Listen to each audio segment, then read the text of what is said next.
तो friends good evening. आज हम KVS PRT 2018 में साइंस पार्ट जो आया हुआ था उसका सॉल्यूशन करेंगे। जो कंप्लीट आपका क्वेश्चन पेपर है ये आपको डिस्क्रिप्शन में लिंक मिल जाएगा। अभी हम स्टार्ट करते हैं।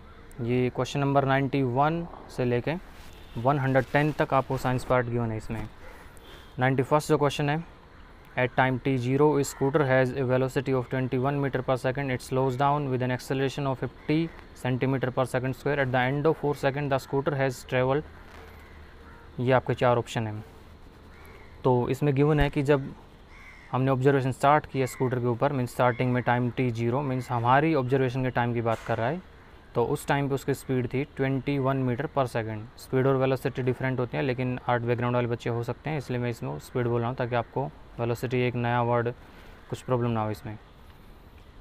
तो इनिशियल वेलोसिटी 21 मीटर पर सेकंड, एक्सेलरेशन 50 सेंटीमीटर पर सेकंड स्क्वायर। इसको हमें मीटर पर सेकंड में कन्वर्ट करना पड़ेगा क्योंकि अपनी जो इनिशियल वेलोसिटी है वो ऑलरेडी मीटर पर सेकंड में है, तो इसको मीटर पर सेकंड में करेंगे तो हाफ मीटर पर सेकंड हो जाएगा। और स्लोज डाउन हो रही है स्पीड, तो आपकी जो एक्सेलरेशन है उसकी वैल्यू नेगेटिव लेनी पड़ेगी। इसको जनरली रिटार्डेशन बोलते हैं। टाइम टेकन है वो है 4 सेकंड।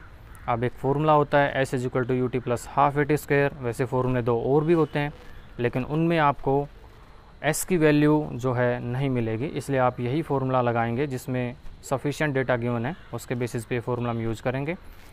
फार्मूले में सिंपल हमें वैल्यू पुट करनी है और आपको आंसर मिल जाएगा 80 मीटर पर सेकंड, 80 मीटर। नेक्स्ट अपने पास 92, the correct distribution of electron in sodium. Sodium जो एटम है उसके अंदर इलेक्ट्रॉन को कैसे फिल किया जाएगा प्रॉपरली।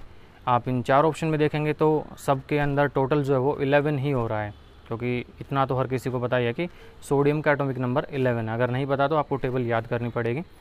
अब कैसे कैसे फिल करने हैं उसके लिए 2n² नेल्स बोर ने एक फॉर्मूला दिया था कि फर्स्ट शेल में कितने, सेकंड में कितने, थर्ड में कितने। n की जगह पे आपको नंबर ऑफ शेल पुट करना है और सिर्फ फॉर्मूले को सोल्व कर देना है। तो इस टाइप से हमारे पास फर्स्ट शेल में 2 इलेक्ट्रॉन, सेकंड में 8 इलेक्ट्रॉन और थर्ड में 1 बच जाएगा क्योंकि टोटल इसके अंदर 11 है।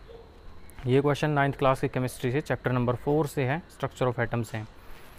नेक्स्ट क्वेश्चन जो आपका ये 10th क्लास की केमिस्ट्री से कार्बन एंड इट्स कंपाउंड जो यूनिट है उसमें आपको मिलेगा which compound is a saturated acyclic hydrocarbon. 3 नई टर्म आपको यहाँ पे सीखने को मिलेंगी, सैचुरेटेड, एसाइक्लिक और हाइड्रोकार्बन। सैचुरेटेड वो होता है जिसके अंदर कार्बन कार्बन के बीच में सिंगल बॉन्ड हो।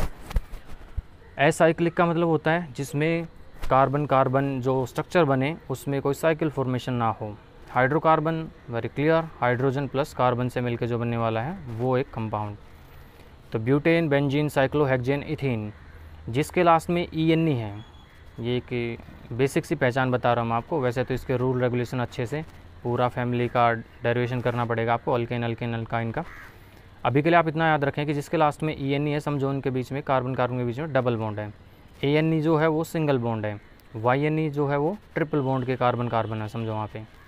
तो ब्यूटेन और हेक्सेन, साइक्लोहेक्सेन सॉरी, इन दो में आपको AN मिल गया, मतलब ये दोनों अपने आंसर हो सकते हैं, सैचुरेटेड हो सकते हैं।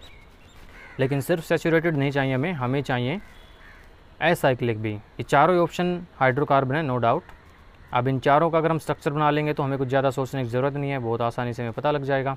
ब्यूटेन जो है उसका स्ट्रक्चर आपको दिख रहा है, बेंजीन जो है उसमें रिंग फॉर्मेशन है, साइक्लोहेक्सेन नाम से क्लियर है साइक्लिक है, इथीन जो है वो डबल बॉन्ड है, EN आपको दिख गया हुआ इथीन मिला एंड में। तो इस टाइप से अपना आंसर हो जाएगा ब्यूटेन, क्योंकि इसमें कार्बन कार्बन सैचुरेटेड भी दिख रहे हैं आपको और आपको एसाइक्लिक भी दिख रहा है, मीन्स साइकिल की फॉर्मेशन नहीं है। नेक्स्ट क्वेश्चन जो है 94, ये क्वेश्चन आपको 9th क्लास की फिजिक्स जो होती है उसमें मोशन चैप्टर में मिलेगा। An object covers 2 consecutive distances with speed V1 and V2, the average speed of object is. 2 same distance हैं जो एक ऑब्जेक्ट कवर करता है। कई बार ऐसा क्वेश्चन भी आपको देखने को मिल जाता है कि एक आदमी या कोई बॉडी किसी ट्रैक पे जाती है और सेम ट्रैक पे वो वापस आती है, जाने की स्पीड गिवन हो, आने की स्पीड गिवन हो, और आपसे पूछा जाए एवरेज स्पीड क्या होगी। तो इस केस में आपका ऐसा नहीं है कि दोनों स्पीड ऐड करो 2 से डिवाइड कर दो, ऐसा नहीं चलेगा। इसके लिए कि वेल डिफाइंड फार्मूला होता है एवरेज स्पीड के लिए, total distance covered by an object divide by total time taken. तो इस फार्मूले की रिक्वायरमेंट आपको फुल करनी पड़ेगी और उसके बाद आपको आंसर मिल जाएगा। यहाँ पे अपने पास जो है टोटल डिस्टेंस जो है वो हम मान लेते हैं कि उसने समझो फर्स्ट जो डिस्टेंस थी वो D1 थी, सेकंड जो थी वो D2 थी। वैसे दोनों ही सेम है तो आप इसको 2D1 या 2D2 भी ले सकते हैं। D1 के लिए जो वेलोसिटी है वो V1 है, D2 के लिए जो वेलोसिटी है वो V2 है, as it is mentioned in the question. अब यहाँ से हमें दो अलग अलग टाइम निकालने पड़ेंगे, क्योंकि अपने फॉर्मूले की जो रिक्वायरमेंट है वो क्या है, total distance upon total time. तो टोटल डिस्टेंस तो हमारे पास हो जाएगी d1 और d2, इनको ऐड कर लेंगे। टोटल टाइम हमें निकालना पड़ेगा जो कि अलग अलग है। v1 और v2 दो अलग वेलोसिटी हैं, इसलिए टाइम भी यहाँ पे अलग अलग ही होंगे। टाइम का जो फॉर्मूला है डिस्टेंस अपॉन स्पीड, उस बेसिस पे हम दो अलग अलग टाइम निकालेंगे, t1 और t2। उनकी वैल्यू होगी d1/v1 d2/v2। अब हम इसको फॉर्मूले में पुट कर देंगे। यहाँ से आप पुट करेंगे तो d1 + d2 upon d1 upon v1 plus d2 upon v2। इस टाइप से इसको सोल्व करेंगे। एलसीएम ले लेंगे नीचे वालों का, v1 v2 एलसीएम आ जाएगा। और जब आप इसको पूरा सोल्व करेंगे तो आपको पता चलेगा कि जो ऊपर है वो 2d1 v1 v2 upon d1 v2 plus v1, ये सब आप आसानी से कर सकते हैं। इसमें जो आपको प्रॉब्लम आएगी कि पहले एक जगह पे d1 d2 था, बाद में मैंने d1 d1 लिख दिया, तो ये आपको पता है d1 और d2 सेम है। तो जहाँ जहाँ भी आपको d2 दिखेगा वहाँ पे हम d1 पुट कर देंगे। इसके बाद d1 से d1 कट जाएगा और अपने पास जो फाइनल रिजल्टेंट वैल्यू आएगी वो होगी 2v1 v2 upon v1 plus v2। Next question जो है 95th क्वेश्चन, ये भी आपका फिजिक्स 9th क्लास से force and laws of motion जो चैप्टर है वहाँ से आपको ये क्वेश्चन गिवन है। An open jeep is moving on a straight path with a uniform velocity. A person sitting on the front seat project a ball vertically upward. After some time the ball falls. Means jeep है खुली, उसमें एक जो person है वो ball को ऊपर फेंकता है, उसके बाद वो बॉल कहाँ गिरेगी, ये चार ऑप्शन आपको दे रखे हैं। जनरली सबके दिमाग में ये आता है कि बॉल फेंकती तो जीप चल रही है तो पिछले वाली सीट पे जाके गिरेगी, लेकिन ऐसा नहीं है क्योंकि ये फिजिक्स है। यहाँ पे रूल रेगुलेशन आपको याद रखने पड़ेंगे। जब बॉल को फेंका जा रहा है तो उस बॉल के पास vertical as well as forward direction, means दोनों ही डायरेक्शन में उसके पास मोशन है। मीन्स ऊपर की तरफ भी है और आगे की तरफ भी है, क्योंकि आपकी जीप चल रही है, आप जीप में बैठे हैं, तो आपकी बॉडी के पास जो वेलोसिटी है सेम वेलोसिटी बॉल के पास भी है, इसलिए वो बॉल जो है उसी सीट पे आके गिरेगी। मीन्स जिस आदमी ने फेंकी थी उसी के हाथ में आएगी। अगर वो एक्सेलरेटेड मोशन में होती जीप, मीन्स जब फेंकी उस टाइम पे स्पीड कम थी, उसके बाद स्पीड बढ़ा दी फेंकने के बाद, तो फिर वो पिछली सीट पे जाके गिरती। या फिर ऐसा होता कि फेंकी उस टाइम पे स्पीड ज़्यादा थी, उसके बाद स्पीड कम कर दी, तो वो जीप के आगे गिरती, मीन्स बोनेट वगैरह के ऊपर जाके गिरती। ठीक है, तो ध्यान रखेंगे, इसको बहुत सिंपल नहीं समझना आपने। नेक्स्ट जो है 96th क्वेश्चन, ये भी आपका 9th क्लास की फिजिक्स से ही है, force and laws of motion. इसमें an object of mass 40 kg moving along a straight line with a velocity of 15 metre per second collides and stick to a stationary wooden block of mass 10 kg. if the surface is smooth, the combined object means जो ball object और जो wooden block था वो दोनों चिपक गए हैं collision के बाद और वो साथ साथ मूव करते हैं, तो आपको बताना है कितनी स्पीड से वो मूव कर रहे हैं। मीन्स एक 40 kg का ऑब्जेक्ट वो एक वेलोसिटी के साथ चल रहा है 15 मीटर पर सेकंड, और सामने कोई वुडन ब्लॉक था, उससे जाकर वो टकराता है और टकराने के बाद वुडन ब्लॉक के साथ चिपक के वो वुडन ब्लॉक को भी अपने साथ खींचता हुआ आगे लेके जा रहा है। तो आपको इन दोनों की स्पीड बतानी है कि टक्कर लगने के बाद दोनों कितनी स्पीड पे आगे चलेंगे। तो इसके लिए एक फॉर्मूला होता है law of conservation of momentum, जिसमें आपकी एक्सप्रेशन होती है m1u1 plus m2u2 is equals to m1v1 plus m2v2। अब ये m1u1 m2u2 ये सब क्या आपको याद रखना है। m1 जो है वो mass of first object, collision होगा तो डेफिनेटली हमारे पास दो ऑब्जेक्ट होंगे। m2 सेकंड ऑब्जेक्ट होगा। u1 जो है बिफोर कोलिजन जो स्पीड है फर्स्ट ऑब्जेक्ट की। u2 जो है before collision speed second object की। स्पीड नहीं होती है वैसे, ये वेलोसिटी होती है, मैं आपको पहले बता चुका हूँ, यहाँ पे आप सेम कंसिडर करके चल सकते हैं। इसके बाद कोलिजन के बाद जो स्पीड है उनकी वो क्या होगी, v1 और v2 होती हैं, लेकिन यहाँ पे अपने क्वेश्चन में गिवन है कि दोनों चिपक जाते हैं और साथ साथ मूव करते हैं, तो दोनों की स्पीड क्या होगी, सेम ही होगी, इसलिए हम v1 v2 को सेम ही मान सकते हैं, मीन्स v मान लेंगे। बस अब कुछ नहीं करना, आपको सिंपली वैल्यू पुट करनी है। m1 की जगह पे 40, u1 की जगह पे 15, m2 की जगह पे 10 और u2 की जगह पे 0। अब u2 की वैल्यू 0 क्यों लिए, क्योंकि वुडन ब्लॉक जो है बिफोर कोलिजन क्या था, वो तो चल नहीं रहा था, वो तो स्टेशनरी था, तो उसकी वैल्यू हम ले लेंगे यहाँ पे 0। नेक्स्ट जो m1 v1 plus m2 v2 है, ये भी एच डी आप छोड़ देंगे, मास तो दोनों ही जगह पे होगा, बस वेलोसिटी जो है वो इनकी सेम हो जाएगी। सोल्व करेंगे तो यहाँ पे हो जाएगा 14 × 15 करेंगे ये 600, ये 0, बाकी आप लोग इसको देख लेंगे, v से v कॉमन आ जाएगा यहाँ से, और ये सोल्व करेंगे तो 12 मीटर पर सेकंड आ जाएगा। नेक्स्ट जो आपका 97th क्वेश्चन, ये भी आपका physics 9th class motion chapter से ही है। An object is covering distance in directly proportional to square of time तो आपको बताना है कि कैसा मोशन है वो, मीन्स एक्सेलरेटेड है, जीरो एक्सेलरेशन है, इंक्रीजिंग एक्सेलरेशन है, डिक्रीजिंग है। तो इसका सिंपल सा डेरिवेशन है। वैसे ही आपको बहुत सारी की में इसका आंसर कुछ अलग अलग ही था, मैंने जब स्टार्टिंग में एग्ज़ाम के बाद चेक किया था तो ऐसा ही कुछ मिल रहा था इसका, लेकिन डेरिवेशन के बाद आपको क्लियरली आइडिया मिल जाएगा कि क्या ठीक है। जो डिस्टेंस है उसको हम शो करते हैं एस से, फिजिक्स में सिंबल यूज़ किया जाता है एस इसके लिए, डिस्प्लेसमेंट के लिए। तो यहाँ से हम लिखेंगे S directly proportional to T square, जैसा कि क्वेश्चन में गिवन है कि डिस्टेंस जो है वो टाइम के स्क्वायर के डायरेक्टली प्रोपोर्शनल है। यहाँ से इस डायरेक्टली प्रोपोर्शनल साइन को हटाने के लिए हमें प्रोपोर्शनलिटी कांस्टेंट यूज़ करना पड़ेगा, और वो हमने यूज़ किया है के। अब इनको हम सोल्व कर लेंगे, दोनों साइड हम टी से डिवाइड कर देंगे, एस बाई टी के टी स्क्वायर बाई टी। यहाँ से राइट साइड में टी स्क्वायर से टी कट जाएगा, ऊपर सिर्फ एक ही टी बचेगा, और लेफ्ट साइड में एस बाई टी क्या होता है, means distance cover per unit time, ये होती है वेलोसिटी। तो वेलोसिटी किससे इक्वल हो गया अपने पास, के टी के।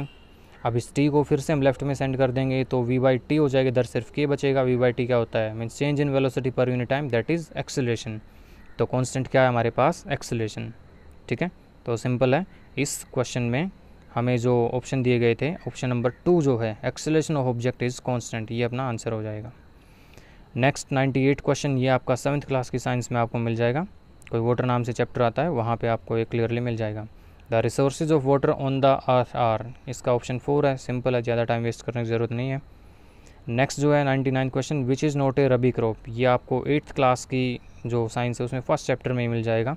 क्रॉप प्रोडक्शन एंड मैनेजमेंट नाम से कोई चैप्टर आता है वहाँ पे, उसमें आपको मिल जाएगा। रबी क्रॉप इनमें से कौन सी नहीं है, तो मस्टर्ड जो है ये भी आपको पता है सर्दी में बोई जाती है, पीस जो है ये भी, और वीट और मस्टर्ड तो सबको पता ही है जिन्होंने फार्मिंग की है। तो ब्लैक ग्राम जो है उड़द की दाल बोलते हैं इसको हम, ये जो है जून में बोई जाती है, मीन्स 15 जून इसका सोइंग टाइम है। तो ये आपका एक डिफरेंट ऑप्शन है यहाँ से, जो कि खरीफ क्रॉप हो जाएगा। Which food gives instant energy, carbohydrate सबको पता है एनर्जी के लिए यूज़ किया जाता है। फैट जो स्टोर फॉर्म ऑफ एनर्जी होता है। विटामिन जो है वो आपकी बॉडी की इम्यूनिटी और बाकी जो फंक्शन है उनको परफॉर्म करते हैं। प्रोटीन जो है वो आपके एंजाइम का रोल करते हैं और बॉडी को रिपेयर करते हैं, सेल रिपेयर करते हैं, ये सारे काम है। तो आपका आंसर कार्बोहाइड्रेट है। नेक्स्ट 101 क्वेश्चन, ये आपका फिजिक्स 9th क्लास से ही है। वर्क एंड एनर्जी नाम का आपको चैप्टर मिलेगा, आई थिंक लास्ट चैप्टर होता है फर्स्ट सेमेस्टर का। तो इसको watt second is the unit of, watt second किसकी यूनिट आपको ये बताना। वाट को देख के बहुत सारे बच्चों के दिमाग में आता है कि ये एनर्जी है, सॉरी पावर है, लेकिन ऐसा नहीं है। आपको याद होना चाहिए कि पावर जो है उसका फॉर्मूला होता है एनर्जी अपॉन टाइम। अब यहाँ से आपको सिर्फ यूनिट पुट करनी है इन सब की। पावर की यूनिट होती है वाट, एनर्जी को एनर्जी छोड़ देंगे हम, और टाइम की यूनिट जो है वो सेकेंड। जब इनको सोल्व किया जाएगा, क्रॉस मल्टीप्लाई करेंगे तो हमारे पास आ जाएगा कि एनर्जी जो है उसको हम देखेंगे तो वाट सेकंड जो है वो एनर्जी की यूनिट होती है।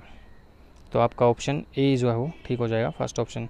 Organ that transport blood to various parts of human body is, ये हार्ट है। किडनी का काम है ब्लड को प्योरीफाई करना। लीवर का काम है आपकी बॉडी के टेम्परेचर को मेंटेन करना, आपकी भूख को बनाए रखना। लंग्स आपकी एयर प्योरीफिकेशन के लिए यूज़ होते हैं, तो ऑप्शन ए फिट है।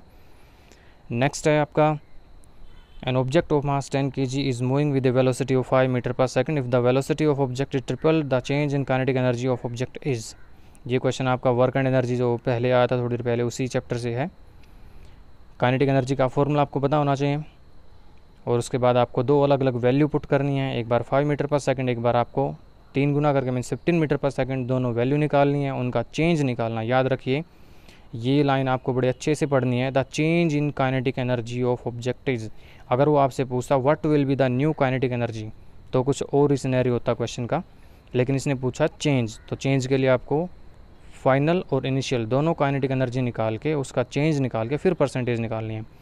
तो फर्स्ट जो काइनेटिक एनर्जी है वो हम निकालेंगे 1/2 mv² लगा के फॉर्मूला, ये आई अपने पास 125 जूल। सेकंड जो है काइनेटिक एनर्जी मीन्स जब उसकी 3 गुना वेलोसिटी हो जाती है उसके बाद निकाल लेंगे, ये आएगी अपने पास 1125 जूल। इनका चेंज किया तो 1000 जूल इनका चेंज आ जाता है। परसेंटेज निकालेंगे तो क्या होगा 1000 डिवाइड बाई इनिशियल, क्योंकि जो भी चीज़ होती है परसेंटेज जो होती है हमेशा इनिशियल पे होती है, और मल्टीप्लाई बाय 100। तो यहाँ से चेंजमेंट आ गया 800%। नेक्स्ट क्वेश्चन 104 क्वेश्चन आपका 7th क्लास की साइंस से है, 105 भी 7th क्लास की साइंस से है, 106 भी आपका 7th क्लास की साइंस से ही है। The length of small intestine in the human body is, तो ये आपको डायरेक्ट याद रखना है कि टोटल एलिमेंट्री कैनाल जो है उसकी लेंथ 9 मीटर होती है। स्मॉल इंटेस्टाइन की आपको 7.5 मीटर याद रखने हैं। ये थोड़ी बहुत वेरी करते हैं, किसी किसी बुक में आपको 7.2 भी मिल जाएगी, लेकिन जो बेसिकली है वो 7.5 के आसपास ही होती है। Pick the correct statement. Burning of fuel is physical change. CS4H2O gas, CFC are not greenhouse gases. Chlorophyll is a coloured pigment act as chloro catalyst during photosynthesis. Uranium 235 is non radioactive. तो इसमें clear है कि जो first, second and fourth ये बिल्कुल correct statement नहीं है। जो थर्ड स्टेटमेंट है ये आपकी करेक्ट स्टेटमेंट है, तो आपका थर्ड ऑप्शन जो है करेक्ट हो जाएगा। Statements for levers of third order. Third order के जो लीवर होते हैं, सिंपल मशीन को चैप्टर आता है NCERT में 4th-5th क्लास में, उस चैप्टर से आपको ये क्वेश्चन गिवन है। लेकिन याद रहे कि जो NCERT की बुक अगर आप वो पढ़ेंगे तो आप ऑप्शन A और C को समझ पाएंगे, सिर्फ B ऑप्शन को नहीं समझ पाएंगे, क्योंकि उतना डिटेल में उसमें होता नहीं है। इसके लिए आप ICSE बोर्ड की बुक पढ़ेंगे तो आपको पता लगेगा। ICSE बोर्ड में ये 7th क्लास में चैप्टर आता है। चैप्टर का नाम क्या है वो एग्जैक्टली मुझे भी याद नहीं, क्योंकि काफ़ी टाइम पहले मैंने कभी 7th क्लास को पढ़ाया था। लेकिन ये ध्यान है कि ICSE बोर्ड की जो बुक है, प्राची पब्लिकेशन की कोई बुक होती थी, उसमें मैंने इसको पढ़ा था। तो वहाँ से आपको पता लग जाएगा कि ऑप्शन जो 4 है वो ठीक है। A और C जो हैं वो करेक्ट स्टेटमेंट गिवन है फॉर थर्ड ऑर्डर लीवर के लिए, और B वाली जो वो गलत है। नेक्स्ट क्वेश्चन 107 क्वेश्चन आपका, which one is wrongly matched. इनमें से कौन सा गलत मैच है। Mercury nearest to the sun, Venus hottest planet, Saturn जो है प्लैनेट विदाउट रिंग्स। तो सबको याद है सैटर्न की जो होती हैं रिंग होते हैं, तो आपका सैटर्न वाला जो ऑप्शन है वो यहाँ से सेलेक्ट हो जाएगा, जो कि रॉन्गली गिवन है, बाकी सब ठीक है। Next, an 8 metric ton engine pull से train of 5 wagon each of 2 metric tons along a horizontal track if engine exerts a force of 3.5 into 10 to the power 4 Newton and the track is smooth, then the force exerted by wagon 1 on wagon 2 is। इसमें आपको याद रखना है कि जब भी कभी आपको फोर्स निकालना पड़े तो जो बॉडी फोर्स लगाती है उसका मास आपको कैलकुलेट नहीं करना है, ठीक है, क्योंकि एक हल्का और एक भारी बच्चा हो सकता है सेम फोर्स लगा सकते हैं। तो जो वेट होता है फोर्स लगाने वाले ऑब्जेक्ट का, उसका कोई रोल नहीं रहता है यहाँ पे। जिसके ऊपर फोर्स लगाया जा रहा है सिर्फ उसका मास हमें देखना है, और उसके अंदर कितनी एक्सेलरेशन प्रोड्यूस कर पाए हम, वही जो प्रोडक्ट आएगी वही अपने लिए फोर्स होगा। तो यहाँ से इंजन का जो मास है वो किसी काम का नहीं है इस क्वेश्चन में हमारे लिए।